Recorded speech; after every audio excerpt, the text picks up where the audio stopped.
The development of rock, pre-rock.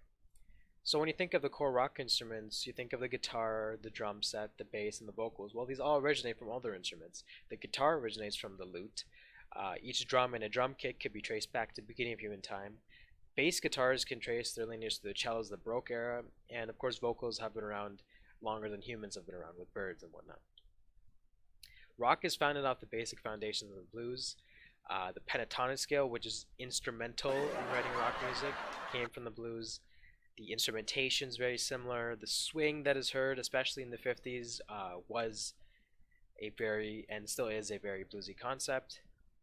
Other genres that inspired rock were country, jazz, and gospel, as many of the great rock artists came from those genres. So originally I was going to plan and go through each and every single decade, but since I don't have much time, I'll just compare the 50s to the 2010s. The 1950s.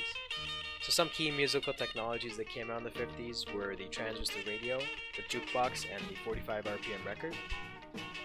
The song that's most indicative of what rock sounded like in the 50s is Chuck Berry's Rule Over Beethoven.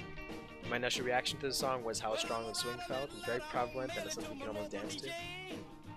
My analysis interpretation of the song is Mr. Berry is trying to sing about how rock and roll has surpassed traditional Western music through the metaphor Roll Over Beethoven. And considering the cultural context, this was very true, as rock had indeed dominated the music scene, especially in America. So his expression of aesthetic judgment was he wanted to make the song sound, or the song show off the sound of rock. So he had a very strong swing. The drums play the rhythm right in your face, so the dynamics of those are very loud, and the pentatonic guitar solo is bright and mean. So I'm going to skip over these decades and compare that to a song from the 2010s, though all these slides do go over in detail the technology and the musical style of those specific decades. So let's compare that to a song from the 2010s. Let's first look at the technology. The 2010s continued the trend of cheaper and better music technology. So streaming softwares replaced the need to download music, and mobile phones have become much more cheaper, which allowed even more people to listen to music anywhere for free instantly. The song that is most indicative of what music sounded like in the 2010s is Coldplay's Paradise. My initial reaction to the song was, this song sounds like pure bliss. It's very happy. My analysis interpretation is you can tell the song was made to sing along to. Lyrics are simple to sing, and singing makes people happy, so if people could sing along, that just makes people more happier, and that's all the song wants. The consideration of cultural context is the 2010s were the most peaceful years in human history, so it's no surprise that the music reflects that. And their expression of aesthetic judgment was just like any other song. The key to making the melody sound happy or sound sad is the key that is written in. So this song is written in the major key, and Coldplay did that on purpose because it's arguably the most happy sounding key out there, and also the melody is very conjunct, so it makes it just that much easier for people to sing along to.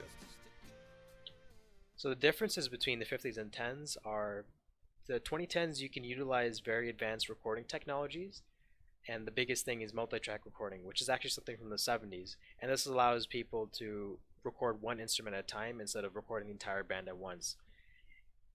The 2010s used a synth, that's another difference, and another difference is the 2010s moved away from the bluesy feel. It doesn't have that same feel that the 50s song did.